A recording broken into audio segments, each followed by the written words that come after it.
Oloye.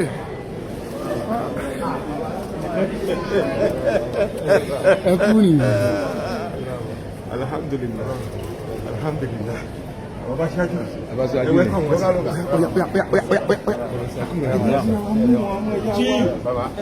Oya present it.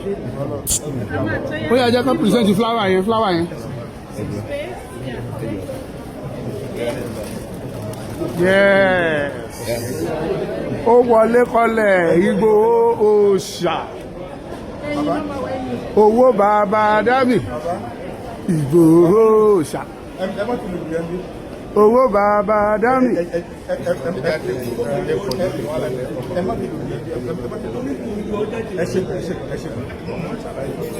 Owó bàbá Dámì. Igboho òòṣà.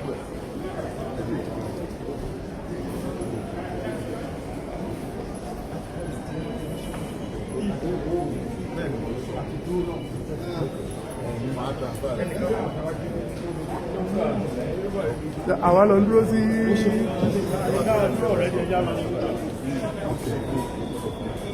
bó ti dé ó wọlé kanlẹ̀ o.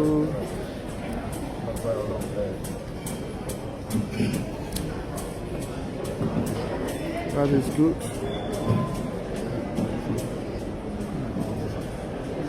Ó sábàbà. Ó sábàbà. Tẹ́ gíní ẹ̀tọ́ sí ọ̀rìn bọ́dí ó lè dínú síbẹ̀.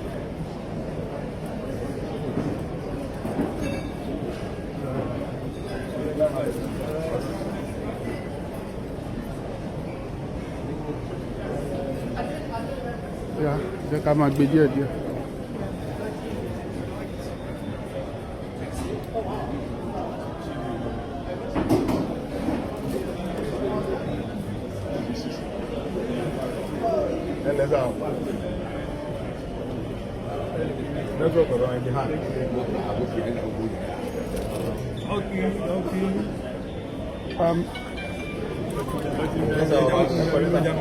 Oya, Osha.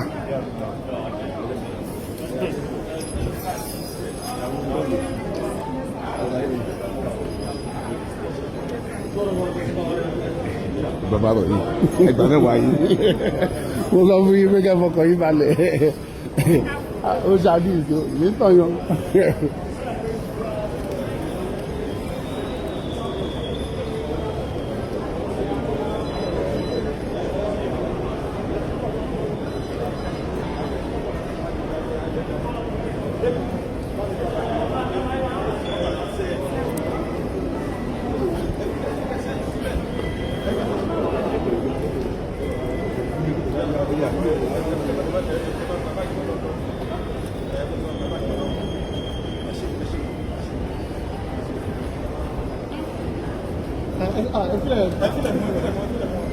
Ọ̀ ní jẹ́ ká gbé wọ́n fẹ́ gbé mi rú.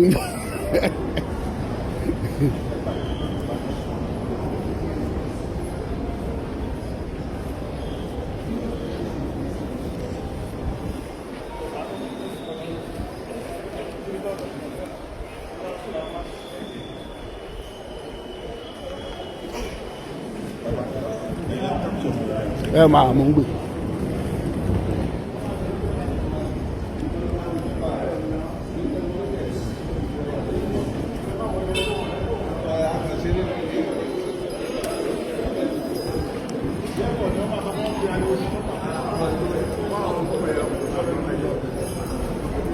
No, tá ti dé, wọ́n sì máa lùlù wà.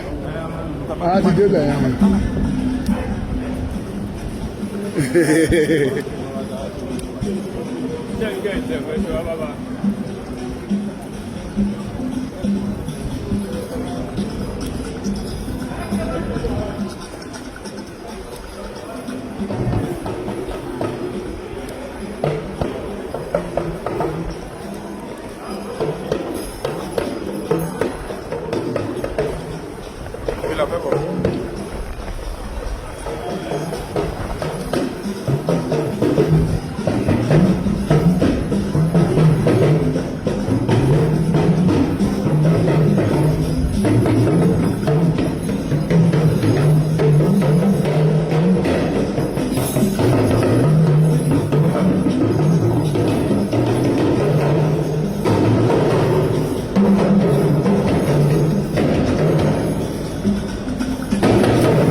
Oya, ẹjẹ mọ síwájú, ẹjẹ mọ síwájú.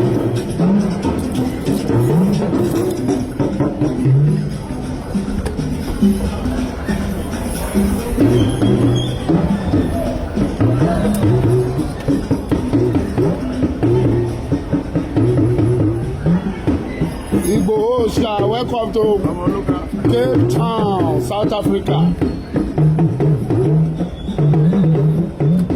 Ẹkùn ọkọ ìyá wọn.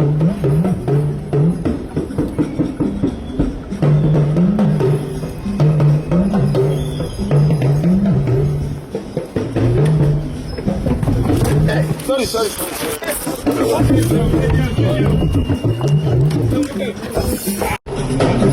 Wọ́n á kọ́ bẹ́ẹ̀ ni. Ó ti press ẹ̀ o.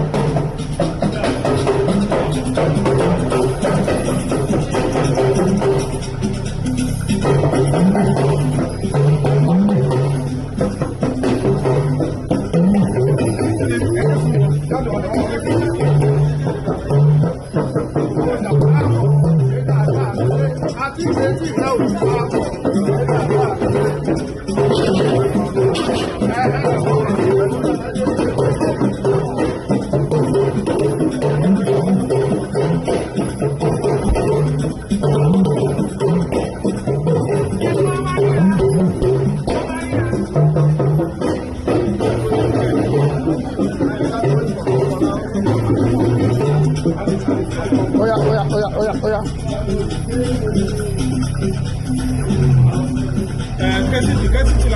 Yes, ẹ káàsán ẹ̀yin ènìyàn wa, mo kí wa nílé lóko. Àkúdédé àsìkò yìí. The arrival of Oloye Sunday Májàsọ́lá Igboho in South Africa. Òun náà ní fọ́nrán tí ẹ wò tán yẹn. Mo sọ ní orí live ní ìjẹta pé a máa ṣe àwọn program kan ní South Africa. Èmi ti rò páànà náà máa ṣe program yẹn tẹ́lẹ̀. So ọ̀la Saturday. No, ọ̀túnla Saturday, ọ̀la ní Friday. Ọ̀túnla Saturday òun ni program yẹn máa wáyé ní South Africa. So ẹ̀yin ènìyàn wa ẹ kú ojú lọ́nà kẹ́ pàdé wa lórí àwọn platform wa live. A máa pick program yẹn by special grace of God. Agbára Ọlọ́run. Ẹ pàdé wa lórí àwọn platform wa bí Àrólé Bàbá Tẹ́ntẹ́ máa wà ńbẹ̀, Ọmọlúkà. So kọ́nà kó ràn gbogbo wa lọ. Ọmọlúkà náà ti wà ní South Africa. Ó ṣe ń ṣe kí ọ̀pọ̀lọpọ̀ wa náà ọ̀pọ̀lọpọ̀ wa ti rí pósì Ọmọlúkà nígbà tí wọ́n pàdé òun náà ní airport ní South Africa. So the same thing tí bàbá wa Májàsọ́lá Igboho àwọn náà ti dé ọ̀hún lẹ́ni, wọ́n ti land ní South Africa successfully. Mo kí gbogbo yín, ìkọ́ nǹkan bá láì kọ́ ọ̀kọ́ mọ ìjò lẹ́sẹ̀. Ayún lọ ayún bọ̀ lọ́wọ́ yẹnu, ẹ máa lọ rẹ̀ ẹ máa bọ̀ rí ni. Bẹ́ẹ̀ ni bó ṣe jẹ́ nìyẹn. Bó bá ṣe ń lọ, a máa jẹ́ kẹ́ gbọ́.